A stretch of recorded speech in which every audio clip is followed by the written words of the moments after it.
My name is Vera Kalina-Levin, and I'm a board member of the Society for the History of Czechoslovak Jews. I'm delighted to see you all here tonight.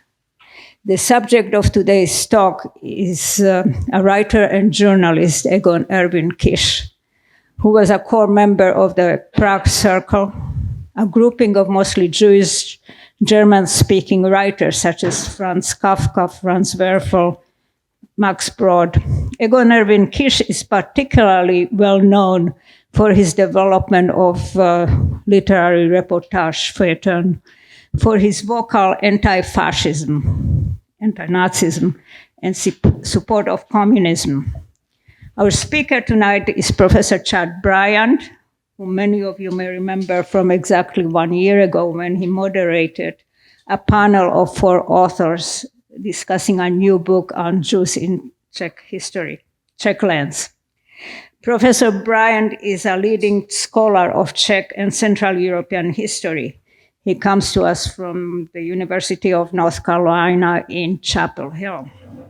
His publications include the award-winning books titled Prague, Belonging and the Modern City, and Prague in Black, Nazi Rule and Czech Nationalism, both of them published by Harvard University Press.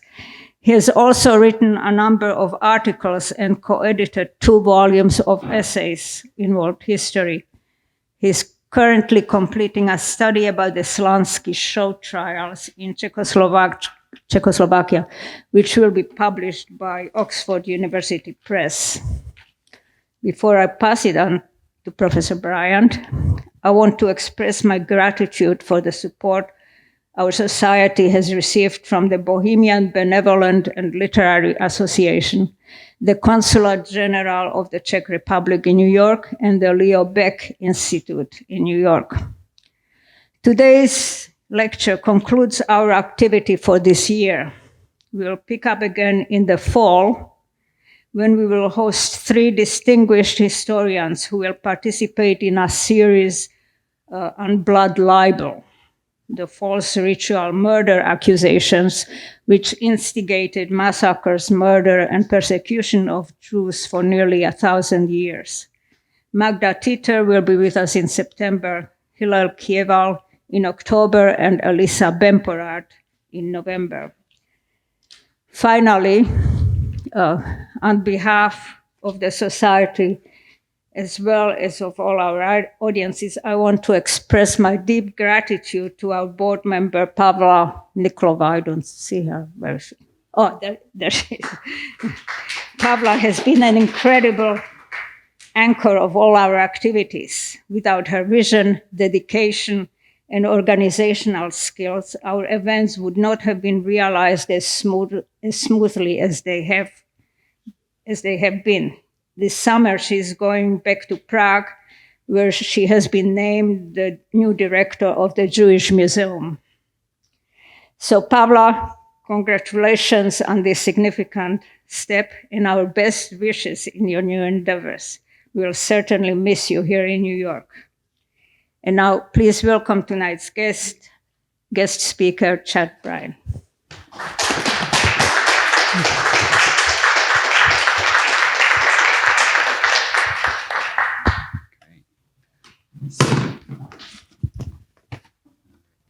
So thank you for that kind introduction, and also, again, thank you. I want to also say thank you to Pavla Niklova for helping to organize this, along with Eva Derman, who couldn't join us today, as well as all the organizations that have been mentioned, as well, for putting this together. It's a real treat to be here, and it's right. It's almost exactly a year to the day that I was here, so I'm having a bit of deja vu, and even though I was sitting then. So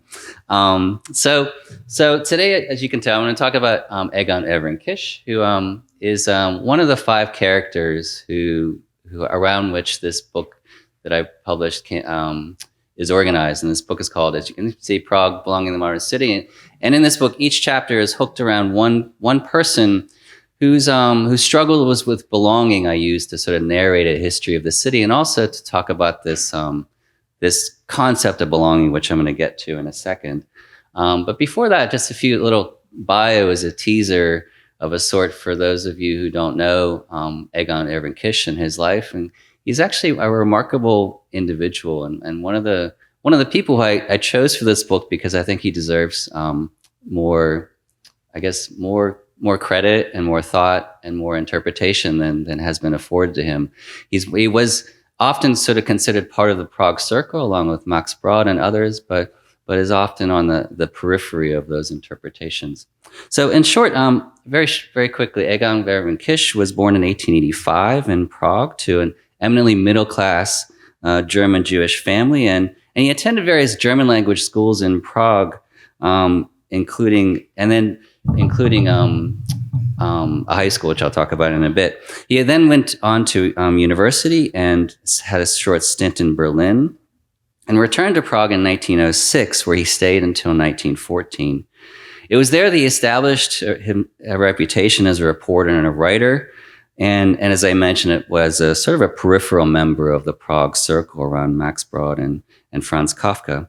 He then fought on the Serbian front during World War I as a reservist, and in 1918 took part in a failed communist uprising in Vienna at the end of World War I, and then eventually moved to Berlin.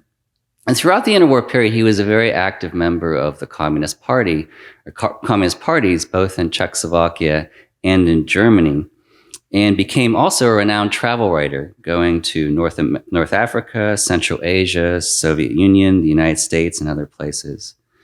He was arrested by the Nazis shortly after they seized power in 1933, and then escaped to France and eventually to Mexico, where he spent the most part of the war, along with other German-speaking communist exiles.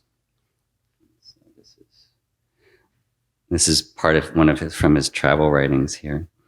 Kisch eventually returned to Czechoslovakia after World War II ended and died just before the 1948 coup, which was probably a good thing in many ways, as many of his fellow German-speaking and especially Jewish fellow communist members and notables face persecution in the years to come, especially during the Slonsky trial. My focus today, however, is going to be on Kisch's time in Prague before World War I, specifically these years 1910 to 1911, when his writing was less overtly political. And because for like so many young men, the war not only radicalized their politics, but also introduced politics more overtly into their writings. And in doing so, I'm going to focus on a time when he was in his mid-20s, a young man about in Prague in many ways, and also a time when Czechs had begun and actually had succeeded, Czech speakers had in many ways succeeded in establishing political power within the city and attempted to refashion Prague into a Czech city in many ways. And I'll be paying particular attention to this column that Kisch wrote in the German language newspaper, middle-class newspaper called Bohemia. And this column was called Prager Streifzüge, or Prague Forays, as I have written up there. And these were feuilletons, or essays, that were later republished in several German language books, as well as one Czech language book that was translated and published by the Social Democratic Party.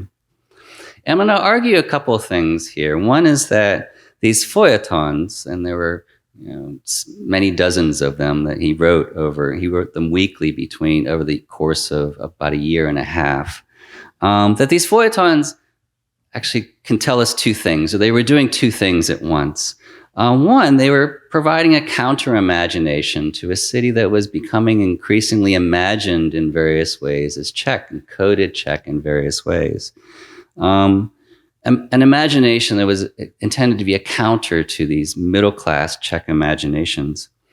And it was also, I'm going to argue, that these feuilletons were in many ways also an effort by him to claim for himself and others a place in this city for people who had been excluded by these imaginations, this built landscape, but also the political atmosphere in which they found themselves. And these two arguments, these two sort of claims I'm going to be making here, are united by this concept of belonging. It's something that I've been thinking about quite a bit, and and a concept that I think deserves a bit of thought. So if I'm going to have a little bit of a foray at myself to kind of introduce this concept, which is going to then help to guide the story that follows. So first I'm going to talk about how belonging, how writing and imagination were acts of belonging in these feuilletons, and also how the act of walking itself created for Kisch and others a sense of belonging within the city at the time. And I mean to sort of introduce this concept because in many ways I find it more useful than words like identity and other words that are sort of used to kind of capture this moment in time. And also it's a word that has been kind of bandied about very much of late, not just in contemporary US politics, but also in titles that we find in my field and others. And so the definition of this word I give here is that of a sense of comfort, acceptance, and certitude found in a particular place, a group of people. And it's a concept that's kind of drawn in many ways from psychology, specifically the psychologist Abraham Maslow, who ranked belongingness as a core sort of need, a psychological need, and also phenomenologists who have argued that belonging is an everyday mode of being that is rarely the object of conscious thought unless it is absent or lacking. But we also might think of belonging in a historical sense and argue, and this is one of the arguments of the book, that beginning in the early 19th century, when structures of the early modern world began to dissolve and gave way to urbanization, mass migration to the cities, and a constant sense of uncertainty about people's lives, present and future, that people had to figure out a new way of creating for themselves a sense of belonging in this very confusing and ever-changing world that we still, in many ways, in fact, we still live in today. And in fact, it's not a coincidence that in English anyways, the word belonging in this sense, the meaning of the belonging in this sense emerged at the very same time that industrialization, urbanization, and so forth took off in England. And we can maybe talk later about the Czech and German words that kind of swirl around belonging, even though they may not be a direct translation. So thinking about belonging, there's two ways we might think about it. One is that one of the answers to this search for belonging in the early 19th century was the creation of a nation, or the creation of nations and nationness. And as Benedict Anderson wrote, the nation was at its core an imagined political community, a kinship network that was endowed with political power and legitimacy. And so this is when the Czech Awakeners, for example, not only began their early intellectual work, but then eventually Czechs began to spread the Czech national consciousness through publications. This emerged most powerfully in the 1848 revolutions, and then became sort of embodied, as I'll talk about in a second, not just in the built environment, but also through political parties and so forth. And it's important to remember that nationalism and nationness is also intended to create a sense of belonging. And I put up this picture of the greatest goalie of all time, Dominik Hasek here, and the winner of the 1998 Winter Olympics and so forth, to point out that moments like this hockey triumph, are moments of nationalism in which community is created. Okay. But there's a downside to all of this, of course, as well. While nations and nationalisms create community, they create a sense of place. They place people within the flow of history, past, present, and future. There are also people who are often marginalized or excluded by nationalisms. And of course, we can think of nations and nation states that have done this in horrific and violent ways, but we can also think of ways in which this happens very subtly on the ground, and in ways that people around us feel in their everyday lives. And so this kind of points to a second sort of mode of belonging, and that is the individual sense the individual need to create a belonging that all of us have had to sort of be burdened with ever since the early 19th century. And that this need to create a sense of belonging outside or within or even against the nation takes place at the individual level through things like strolling in the park with friends, or belonging to certain clubs, or participating in protest marches, belonging to online communities, and so forth. And it's through these sort of individual acts of belonging that that people create for themselves, have created for themselves a sense of certainty and place and so forth. And then finally, and this is sort of the last part of this introductory bit here, is that for those who have been excluded by the predominant nation and the predominant political structure that draws upon the nation for that legitimacy, this burden of belonging is doubly weighty, one might say. And I just put up here the picture of the fifth character in the book, Zhuang Nguyen Yeraskova, who was a Vietnamese Czech blogger who in 2008 helped to create communities for other Czech Vietnamese in Prague in 2008 through her online blogging and so forth. So, and all five characters in this book sort of feel this double burden. On the one hand, they are excluded by the predominant sort of national imagination of that time and the political sort of the political power that comes with that. And also they search and find, and they allow me to speak about a mode of belonging, a practice of belonging that allows them to create a sense of place and self, or place and community for themselves within the city. Okay. And just, I should say too, like we might also consider how this concept of belonging is also so central to Jewish history, for it raises questions about acculturation, and also the important turn toward Jewish history and Jewish agency in general, and how people made sense of and acted within contexts that had been imposed upon them. Okay. So with that, let me just lay out what I'm talking about with some specific examples here. So, so the Prague that Kisch inhabited before World War I was not the same Prague as his father's in many, many ways. When Kisch's father was alive in Prague, and he was a clothes seller, a very successful one at that, middle-class speakers in Prague still had considerable political sway within the city. But by 1910, German speakers in Prague, while many still enjoyed economic prominence, their political power had been all but eliminated in the city. Prague, in many ways, had also become a decidedly Czech city, and one tinged with political anti-Semitism. This was due in part due to a large in-migration of Czech speakers from the countryside, the rise of a Czech-speaking middle class through a vastly expanded and improved educational system, and also the the introduction of a limited expansion of suffrage within the city. So, for example, in the city council in 1882, only 5 German-speaking aldermen were left on the 95-seat city council, and there were no German speakers in the city council just 3 years later. And finally, in 1892, the city council approved the tearing down of German-language street signs and replaced bilingual signs with Czech-only signs as well. The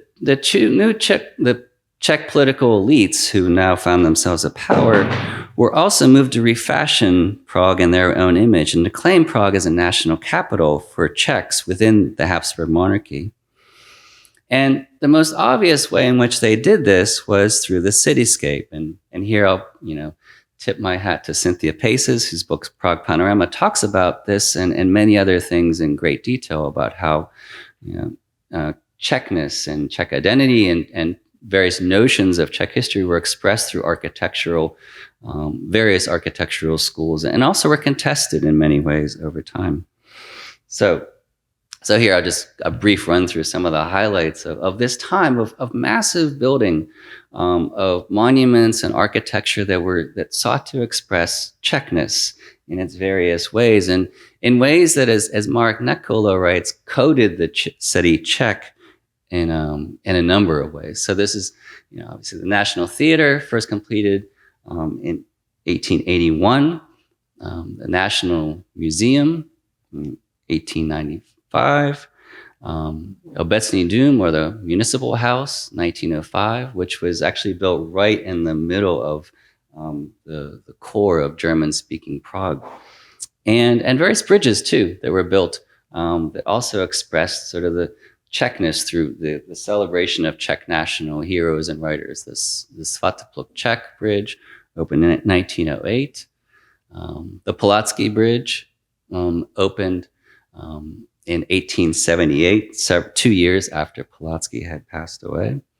And also the Palacký Monument, here still under construction, which was completed a year later in 1912. So all these sort of monuments, like expressing Czech, economic power, Czech cultural sort of prowess, but also a celebration of Czech heroes, national heroes in various ways that began to dominate the city. There were also Czech speakers filled Ferdinand Street as strollers. This is now Národní, as you might, if any of you have been to Prague recently, might recognize. And on this street especially, there were a number of very prominent Czech-owned businesses, and this is where Czechness literally filled the streets on the weekends, and also through things like the Palace of Industry and the Jubilee of 1891.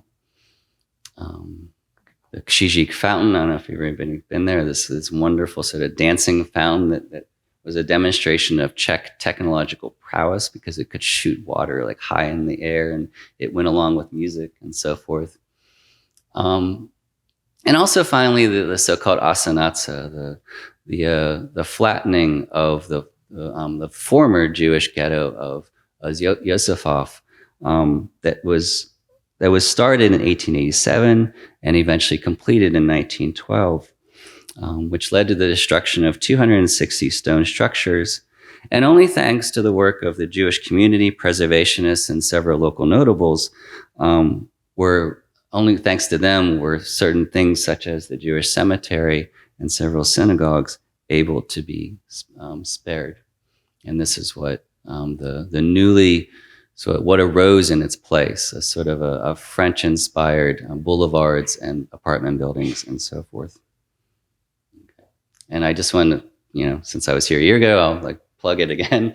This wonderful book, and in addition to Cynthia's book, much of what I talked about just right there can be found in the chapters of this book here, especially when it comes to the asanace.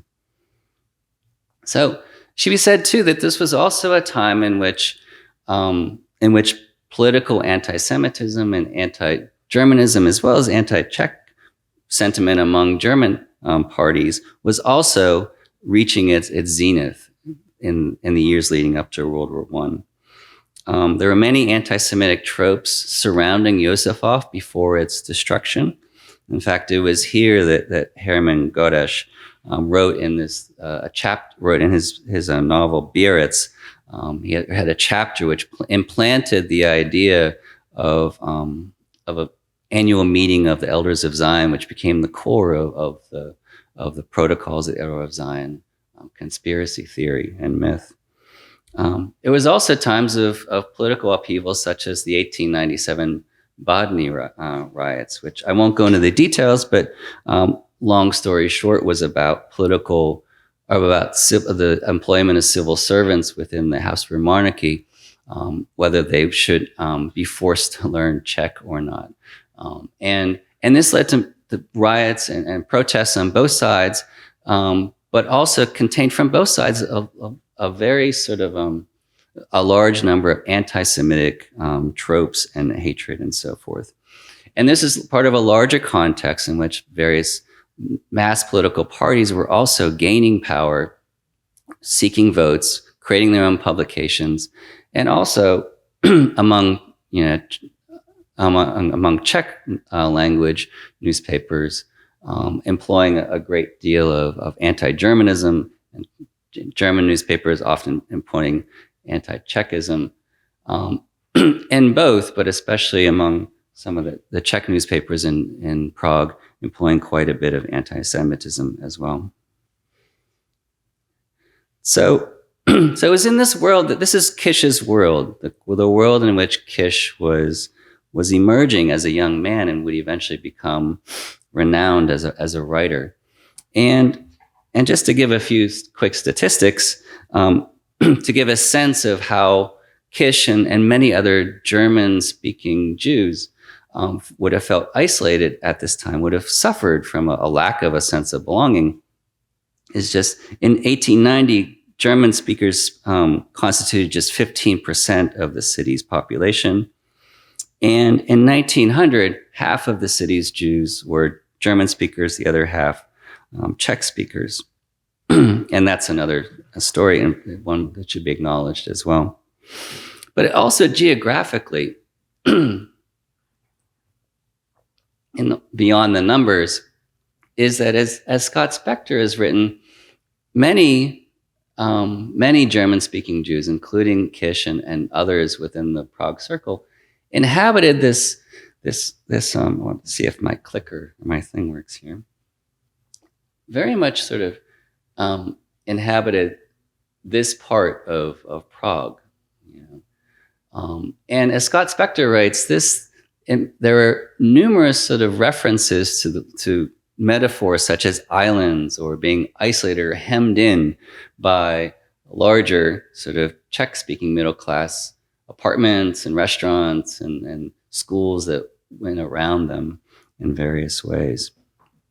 So it was here that Kisch was born, sort of right about here, with the high school over here, the German casino where many German and German Jewish middle class elites met was here. And right about here is Cafe Argo, where many of the most well-known German-speaking writers of the time met and enjoyed each other's company.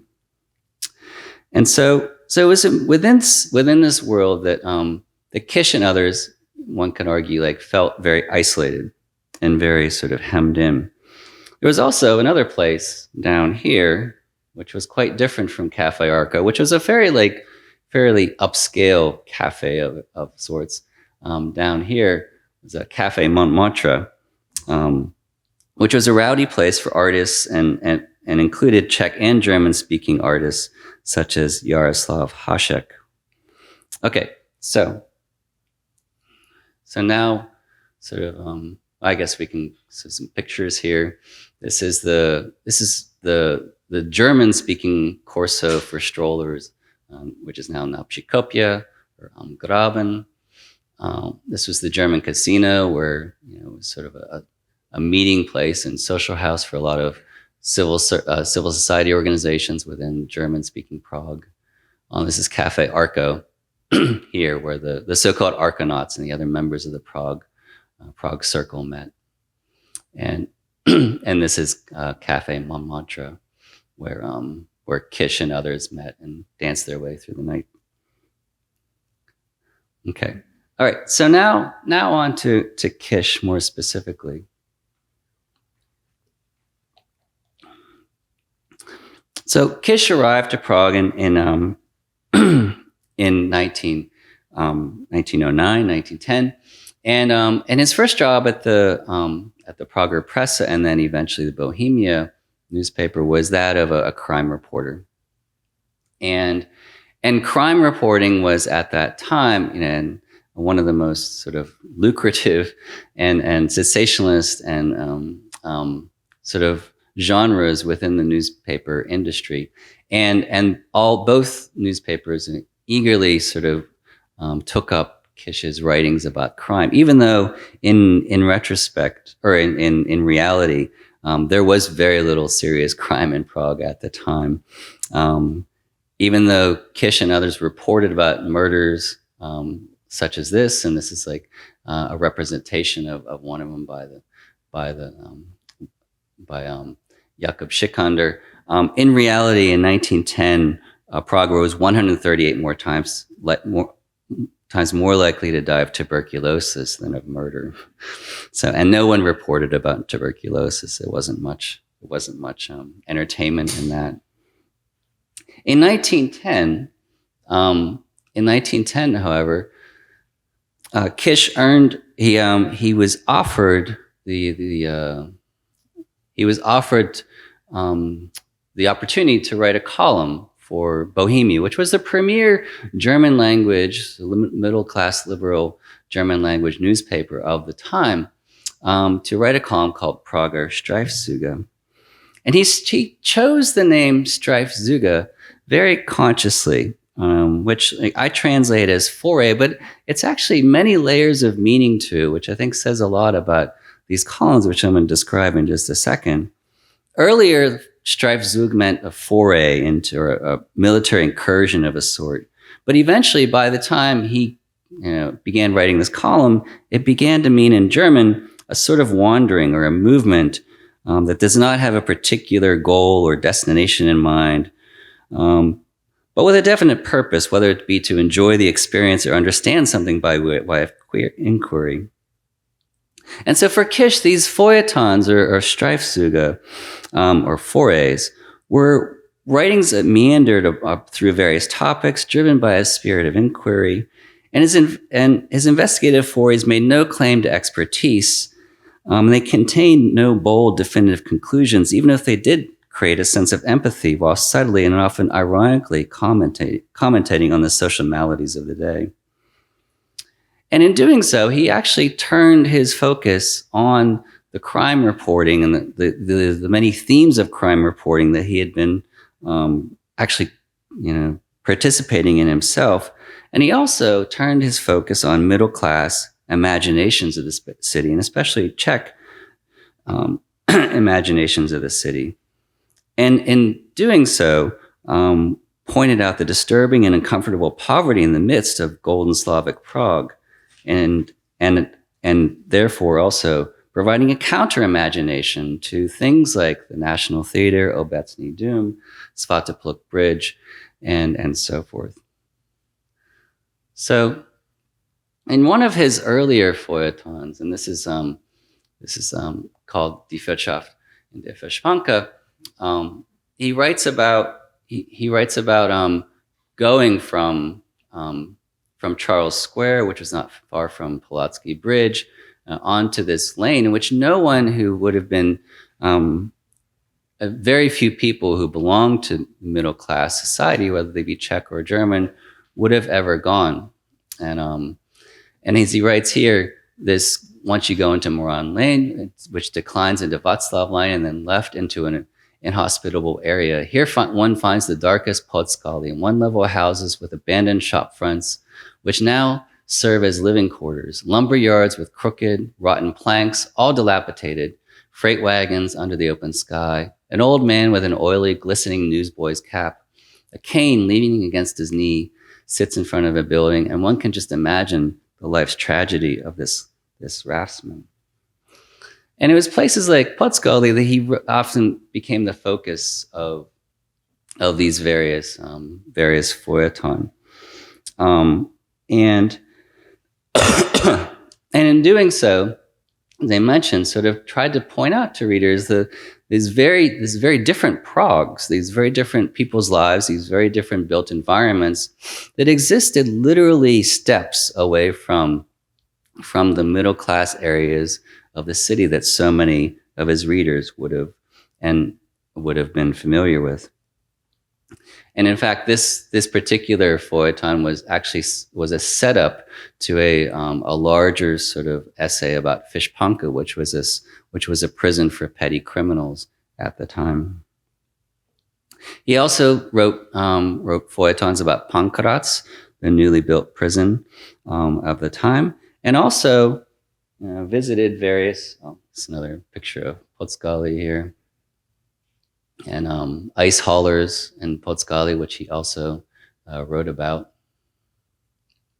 And this is Fishpanka, the prison. for petty criminals. Misdemeanors were introduced into law. Misdemeanors for, say, drunkenness or being too loud were introduced in the late 19th century. And this is where many of the victims of those crimes, or not victims, those accused of those crimes would spend time. So it was in places like, Podskály and Fišpanka and Pankratz that Kisch attempted to create this counter-imagination of various sorts. And he also spoke about soup kitchens. He also spoke about certain so-called warming houses where the poor and homeless would go to find shelter during the winter. And he also wrote about various peoples who inhabited parts of the city and parks in parts of the city that very few knew anything about.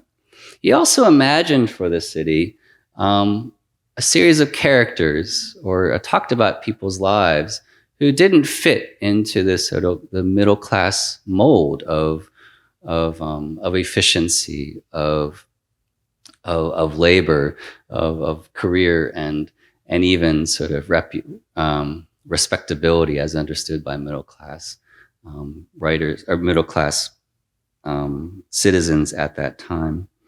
And this, and in its doing so, sort of imagine Prague as a human comedy of people of various backgrounds, of various sorts, of various sort of interests, and various sort of individual characteristics that gave Prague its own sort of character, he argued. He especially liked people who were sort of what he called off the rails, people who did things that were outside of middle-class expectations.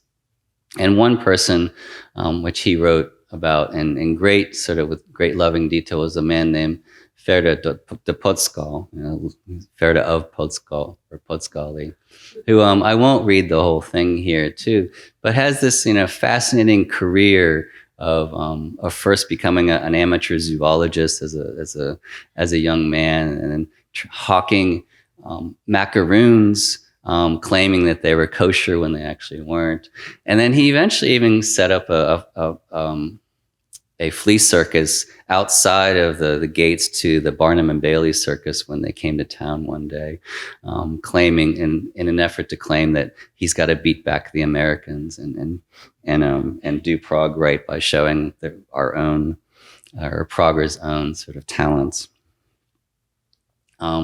He also focused on Fiala the weather prophet, this man who claimed to have predicted the arrival of Halley's Comet with more precision than Harvard, but also predicted the weather for people, and as for a price, of course, and other characters as well. He also wrote loving feuilletons about places in Prague that were not, as I mentioned, these monuments to Czech nationalism or Czech heritage in any sort of ways. Places like the Christmas market, where he wandered through in this one feuilleton and marveled at the many wooden toys and the other sort of crafts that existed, and saw in this Christmas market the one place in which all of Prague sort of came together, regardless of class, regardless of background, to enjoy this public space. And again, in a sort of a countering the American sort of image of the time,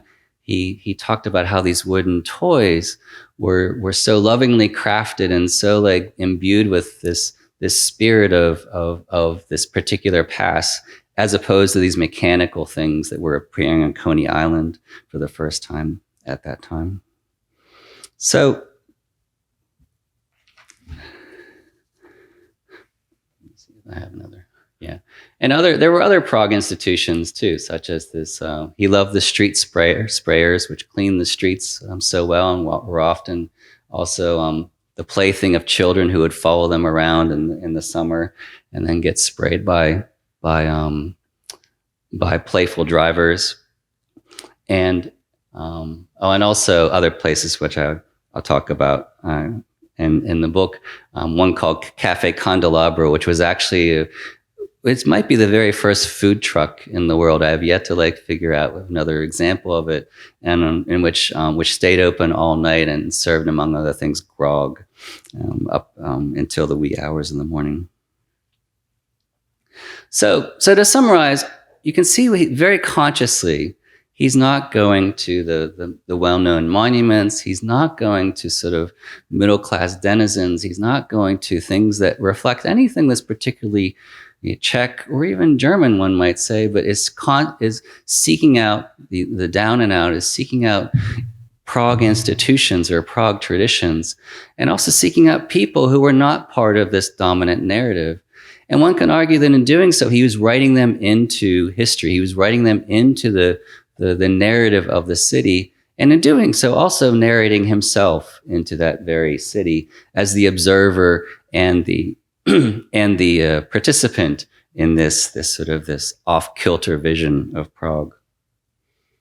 Okay, so now to like the second and final sort of second part of this argument is that not only was Kisch creating this sense of belonging for all these people excluded by the predominant national imaginations of the time and for himself, he was also creating a sense of belonging for himself through walking.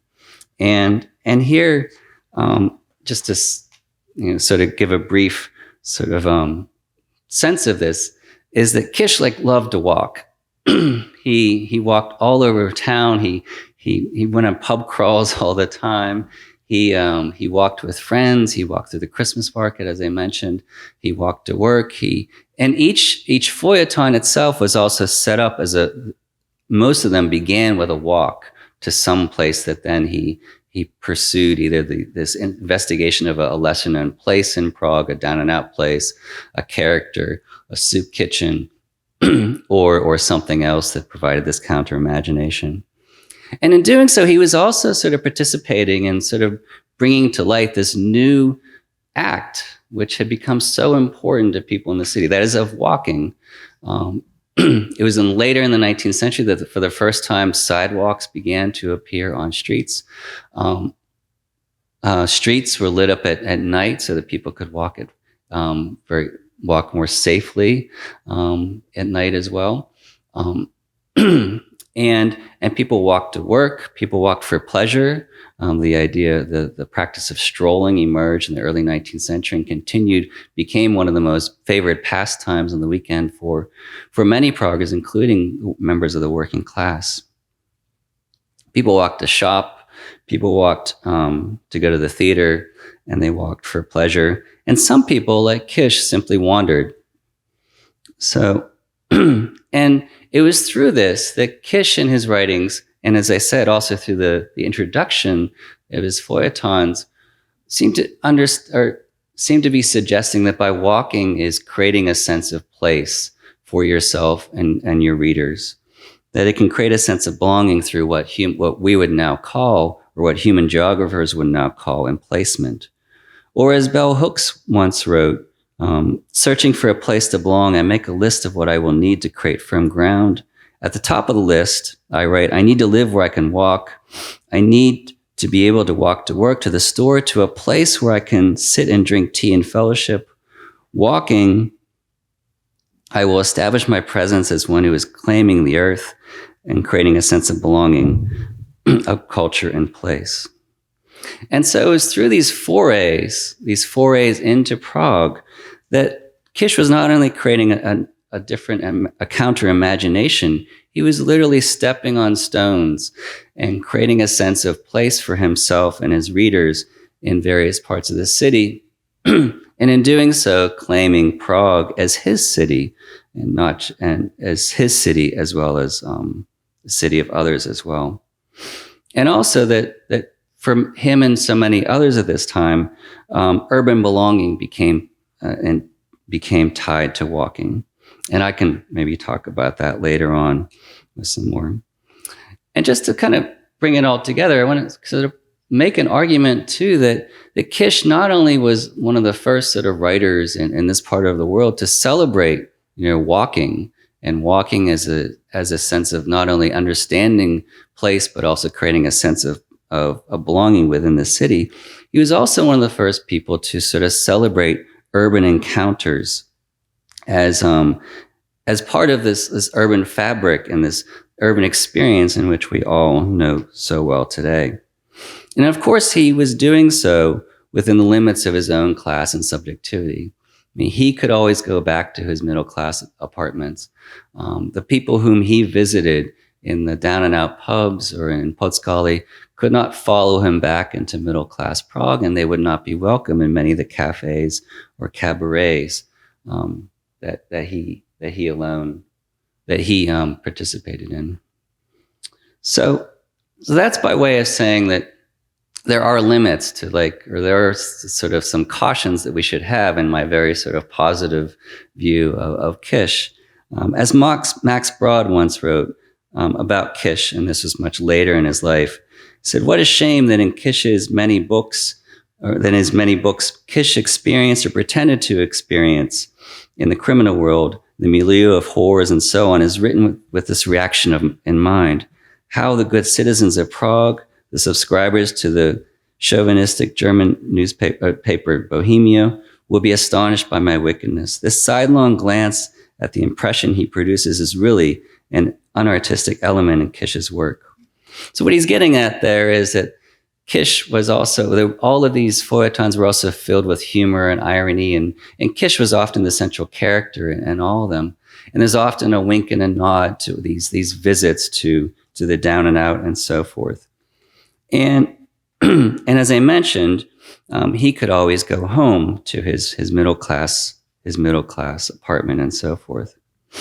And at this point, he was not involved in politics, and he didn't write directly about anti-Semitism. But I would argue that in these forays and these encounters, while problematic in some ways, were still important and worth discussing. And by that, I mean, we might go back and ask what this talk might have looked like if it had centered on questions of identity rather than belonging. We might have said more about the ways in which Kisch's Jewishness and his Germanness had become an object of hate. I might have talked more about what he said about his own Jewishness and his ponderings about Jewishness at this time.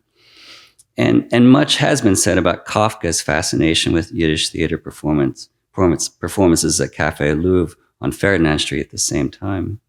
We might have talked about his Germanness and also about the fact that Kisch, by all accounts, was fluent in Czech, had Czech-speaking friends, and so forth. And we might have talked about his own struggles with his middle-class background and his own critiques of middle-class culture and how he identified himself in terms of class. And all of these are valid questions in different ways that this writing could have been interpreted. But I think there's an important perspective that can be taken if we begin with belonging and asking less about labels such as and identities and powers and what a person is or is not, and more about the actions in the world that are intended to create a sense of community and place, all of which are part of the modern experience.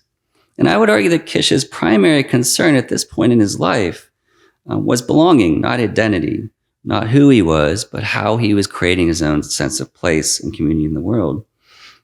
Identity, a word coined, by the way, after World War II. He was imagining a city that he could call home, claiming the city as his by walking, and enjoying meaningful encounters that complemented both of these efforts. And one can go even further and suggest that his was a particular mode of belonging, a seeking out of urban encounters that was intended to invoke empathy. And it was one that feels empathy for those who, because of exclusionary nationalisms, racism, class, or what have you, have the extra burden of creating for themselves a sense of belonging. And yet empathy too, because creating a sense of belonging has become a universal imperative. And this is kind of where I'm bringing it out to the book as a whole. And one that we all engage in one way or the other. In other words, that, as I mentioned before, creating a sense of belonging is something that we all have to do in this modern world. And in appreciating others' attempts to create for themselves a sense of belonging, this in itself can create empathy for peoples and subjects, not only of the past, but in our present.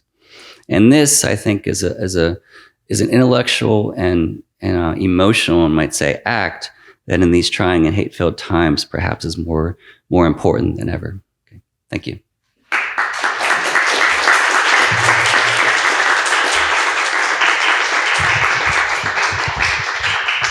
Thank you. This was really, thank you for taking us on a walking tour. This is wonderful. We'll have some questions now. So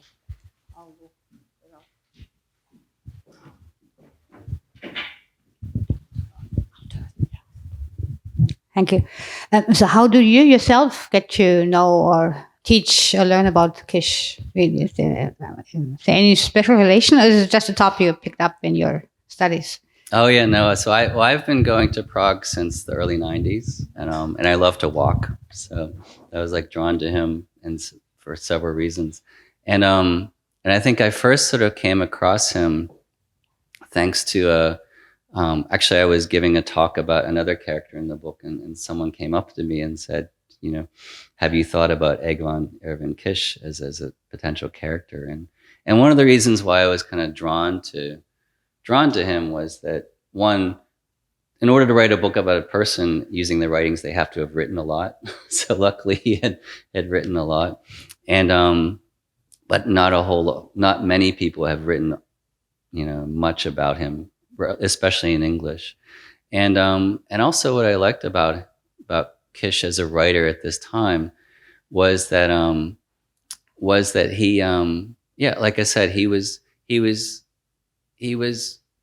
deeply engaged in the city in which he lived. So many other writers in the Prague Circle were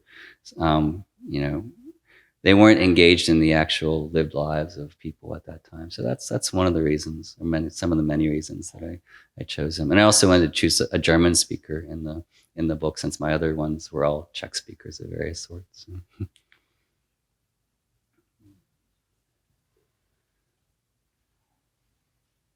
Yeah.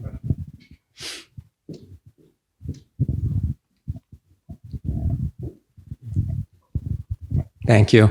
That was a really great talk, Chad. Loved it. And to interpret Kisch from the perspective of belonging rather than from identity or power in politics, I think is a great approach. Having said that, you didn't talk about Kisch's communism at all, and I feel like the fact that his politics were so radical is a reflection of some sense of profound dissatisfaction with the existing, social and political order, and a kind of a burning desire to, recreate that society such that there is a greater sense of belonging. So on the one hand, these are modes where he's creating belonging for himself, but he's ever conscious of the way in which, Prague creates all of these exclusions. Class-based was the thing that he cared most about. And his politics was an attempt to remedy, in part, those exclusions. So that's the flip side of this perspective on belonging, I would say. Yeah, I think that's a really good thought. I mean, I think it's important to point out that he was apolitical at this time. He never he didn't write for the Social Democratic Party. He didn't write anything that was overtly political. He didn't. In fact, it's one of the more disturbing parts. He didn't confront the political problems of his day. Sitting behind is Kevin Hipper, who wrote an MA about Kisch during World War I and his memoirs. And it's really that moment of World War I that radicalizes, one might say, his politics. And it's that moment that he participates in this attempted, left-wing coup in Vienna, and then becomes deeply involved in politics while also leaving Prague. He doesn't really return to live in Prague for more than a few months at a time, or even weeks at a time after that, and becomes a renowned travel writer. So in some ways, his life almost becomes not a mirror image, but it changes radically because of the war.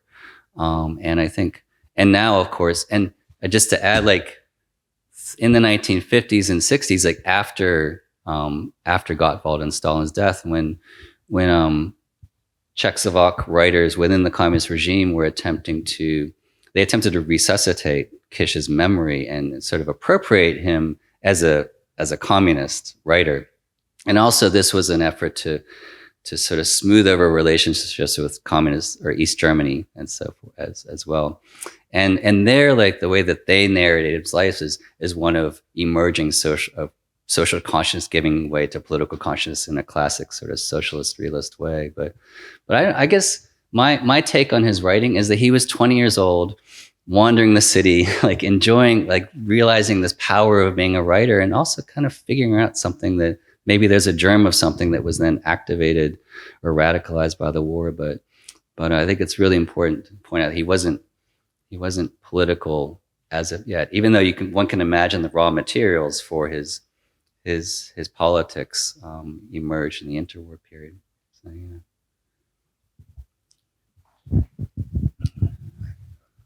You referred to the anti-Semitic element of rising Czech nationalism.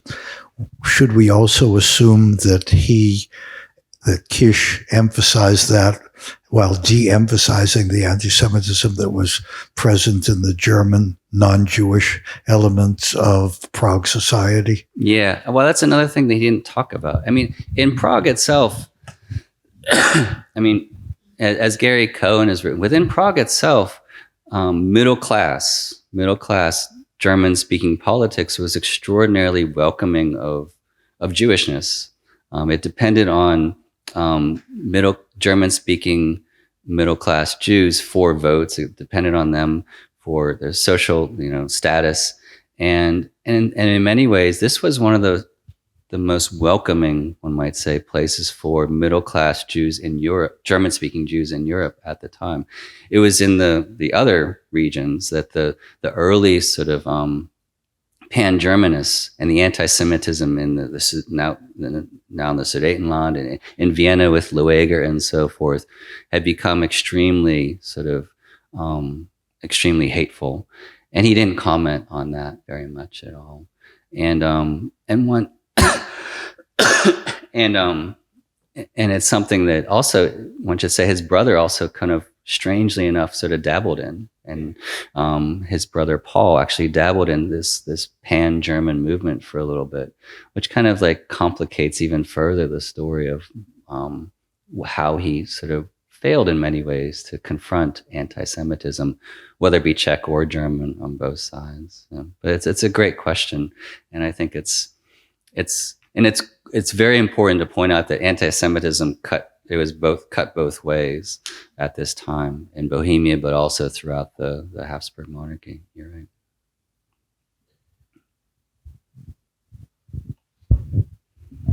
Thank you.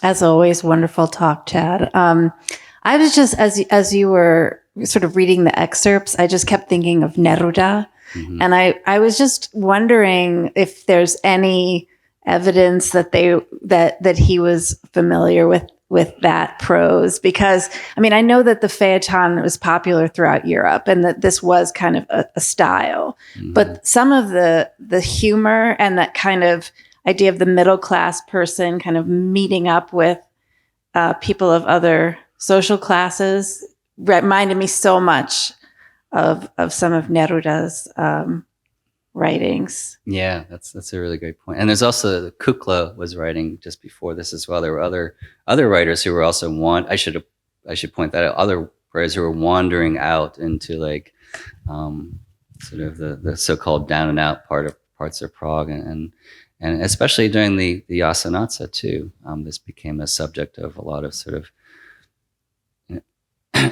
I might call it, ethnographies, like, literary ethnographies and so forth. And also, and also this idea that there's something sort of like peculiar to Prague in these characters that aren't, are a bit off the wall, in various ways. Meinrich was one, writer comes to mind, and many others who were doing the same thing and working within this larger genre of both, as I said, going outside of this middle class bubble, but also, finding oddities, like these odd characters that sort of like make up the soul of the city or give the city its character. So, Thanks so much for the talk, Chad. Kisch have a version in German for Passant de Prague or Pražský chodec, this kind of standard epithet that becomes part of the Prague tradition? What do you mean? So Passant de Prague is the work by Apollinaire, right, which then later inspires Nesval, right? And this, it's one of these major leitmotifs of Prague literature in French and in Czech. And so I'm wondering if there's any chance that I think Kisch's writing is chronologically in between them. And I'm wondering if there's any chance either that he had seen Apollinaire's Prague story, or if by any chance Nesval would have been looking at Kisch at any point. Yeah, it's hard to know. I mean, the one thing that's frustrating about Kisch is that there's a big box of his personal papers in the PNP in Prague, and but they're actually just these little scribblings of an idea here or there, or like where he went on a vacation, or just these very quick notes about his life, and there's no, like, I couldn't find anything about what he was reading, and what, even what his daily life was like. There was very little information about that. So he did, he spoke Czech fluently, and he was good friends with Hašek and others within Café Montmartre who were part of that early avant-garde movement. But what he was actually reading is really hard to kind of know. And I know he did read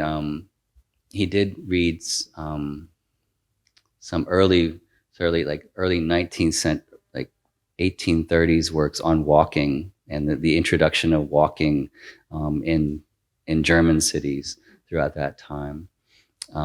But as for Apollinaire and others, I don't really know. It's a good question. So.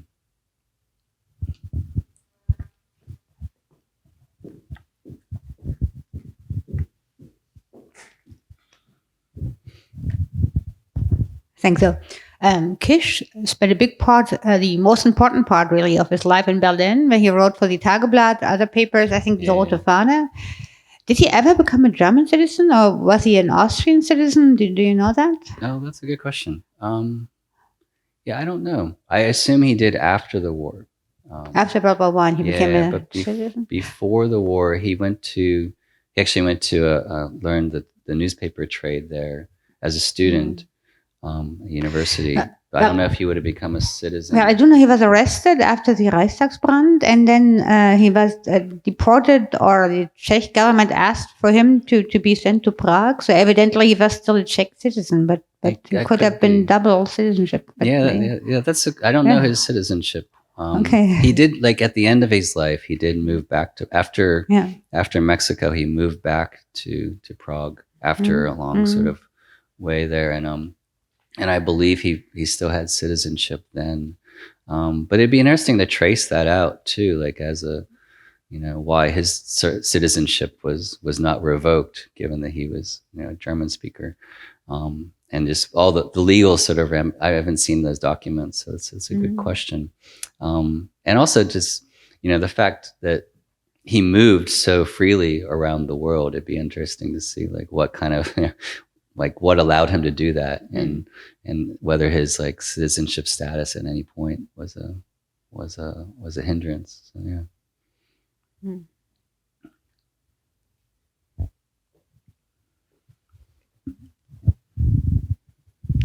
So mine will be the last question. Well, thank you very much for this wonderful talk and these images, and bringing here Prague of the turn of the century. And I love those photos.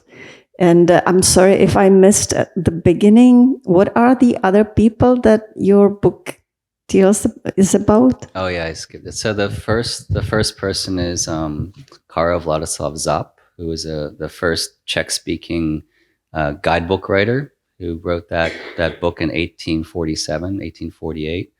And I use him because he, at a time in which German speakers dominated the city, both within education and also the the bureaucracy and so forth. He was one of the early Czech nationalists to imagine Prague as Czech, and actually did take people on walks through the city to reimagine. And the third person is Wojtek Berger, who was a carpenter in the interwar period, who began writing a diary in the 1880s, 1890s, and continued up until 1960. And he writes about all the class discrimination that he felt. And actually, he did join the Communist Party as well.